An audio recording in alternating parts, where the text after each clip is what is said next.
So, nandito tayo ngayon sa project ng ating client. So, makita natin dito na gumamit sila ng notch trowel.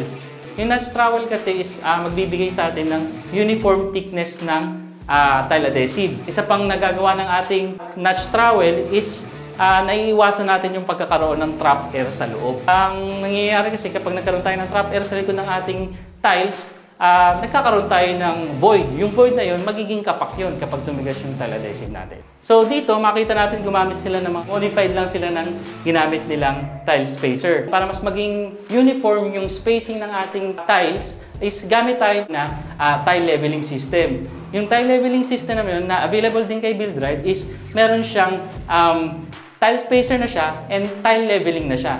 So, ang gagawin niya, meron siyang thickness, meron tayong nasa 2mm and 3mm.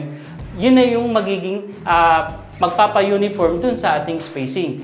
After nun, magkakabit tayo ng tile wedges, siya naman yung magpapa-flat or para maiwasan natin yung mga tinatawag nating tile leakage. So, yun lang mga ka-Buildrite and thank you.